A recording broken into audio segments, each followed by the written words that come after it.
मुंबईतल्या Churchgate railway station जवळच्या आयकर भवनाच्या इमारतीला आग लागली आहे। त्या परिसरामध्ये अपडेट्स आपण जाणून घेऊया। आयकर भवनाच्या इमारतीच्या तळमजल्याला सध्या ही आग लागलेली आहे। अग्निशमन दलाच्या 12 गाड्या या ठिकाणी पोहोचलेल्या आहेत आणि रेस्क्यू देखील इथल्या आतमधल्या कर्मचाऱ्यांचं सुरू झालेलं आहे। आपण तिथली ही दृश्य लाईव्ह बघतोय। आगीवरती नियंत्रण मिळवण्याचे शर्थीचे प्रयत्न सुरू झालेले आहेत। तळमजल्यावरती अनेक महत्त्वाच्या डॉक्युमेंट्स फाइल्स या ठेवलेल्या असतात। त्या ठिकाणी काही पोलीस कर्मचारी देखील तैनात असतात अशी माहिती तिथल्या प्रत्यक्षदर्शींनी दिली। आता हळूहळू इथल्या पहिल्या मजल्यावरच्या कर्मचाऱ्यांना आयकर भवनाच्या बाहेर काढण्याचं काम सध्या अग्निशमन दलाच्या कर्मचाऱ्यांकडून सुरू आहे।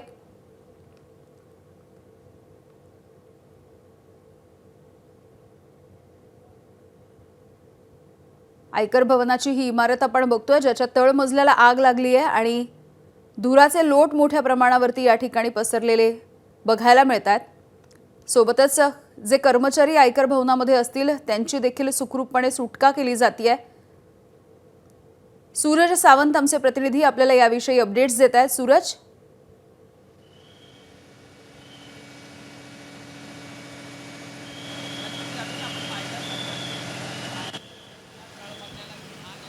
तर आयकर भवनाच्या पहिल्या मजल्यावरती जे कर्मचारी आणि जे नागरिक अडकून पडलेत त्यांना बाहेर काढण्याचा हा प्रयत्न दिसतोय।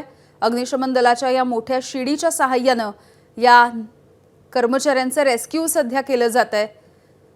सूरज सावंत आपल्याला अपडेट्स देतील। सूरज, यामिनी, नक्कीच चर्चगेट स्टेशनच्या अगदी समोर असलेल्या आयकर भवनच्या तळमजल्याला ही आग लागलेली होती। दुपारच्या सुमारास लागलेली ही आग हळूहळू पहिल्या माळ्यापर्यंत पोहोचलेली आपल्याला पाहायला मिळत होती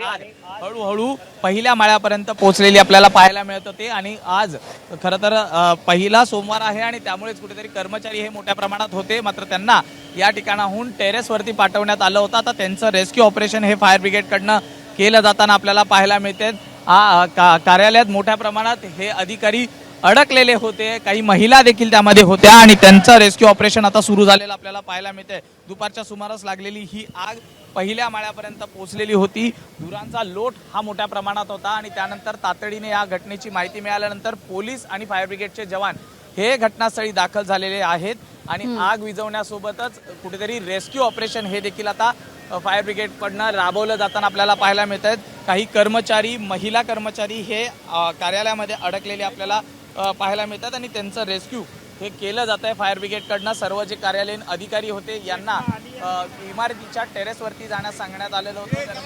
धुरांच्या लोटामध्ये कुठेही त्यांना श्वसनाचा त्रास होऊ नये आणि आतमध्ये कोणी अडकून पडू नये या अनुषंगाने टेरेसवरती पाठवण्यात आलं होतं आणि आता टेरेसवरनं फायर ब्रिगेडचे जवान हे आतमध्ये अडकलेले जे महिला कर्मचारी आहेत किंवा पुरुष अधिकारी आहेत यांना रेस्क्यू केलं जाताना आपल्याला पाहायला मिळत आहे। मोठ्या प्रमाणात आज पहिला सोमवार असल्यामुळे अधिकारी हे मोठ्या प्रमाणात होते आणि त्यामुळेच ही आग लागल्यानंतर एकच अधिकारी आणि कर्मचाऱ्यांमध्ये धावपळ झालेली किंवा खळबळ उडालेली आपल्याला पाहायला मिळतात। हा अधिकारी जो एरिया आहे या ठिकाणी मोठ्या प्रमाणात जे कार्यालय आहेत आणि कंपन्यांची, त्याचबरोबर ती शेजारीच जर आपण पाहिलं तर हॉस्पिटल देखील आहे, त्यामुळे कुठेतरी मदत अगदी त्यामुळे रेस्क्यू खरं तर आतल्या कर्मचाऱ्यांचं सुरू आहे।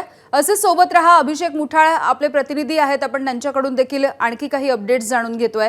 अभिषेक, काय नेमकी सध्याची स्थिती आहे? या आगीची नियंत्रण मिळवण्यात यश आलंय का पूर्णपणे?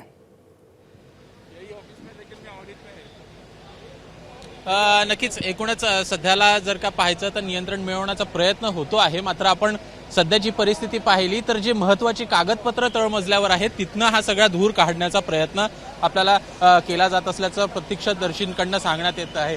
आयकर विभागातले जे कर्मचारी आहेत त्यांना देखील बाहेर काढण्यात आलेलं आहे, त्यांची देखील आता सध्याला सुखरूप सुटकाही करण्यात येत आहे। मात्र जे पहिला मजला, दुसऱ्या मजल्यावर जे काही कर्मचारी अडकलेले होते त्यांना देखील आता रेस्क्यू करण्याचं काम हे सुरू करण्यात आलेलं होतं आणि काहींना आपण सध्याला बघतो तर खाली देखील उतरवण्यात आलेलं आहे।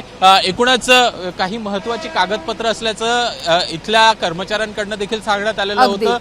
एका ठिकाणी ही आग लागलेली होती, शॉर्ट सर्किटमुळे ही आग लागलेली होती आणि ती आता आपल्याला शॉर्ट सर्किटमुळे खरं तर आग लागल्याची प्राथमिक माहिती मिळते, मात्र हळूहळू ही आग पसरत जाताना देखील दिसते आहे। तुर्तास धन्यवाद या अपडेटसाठी।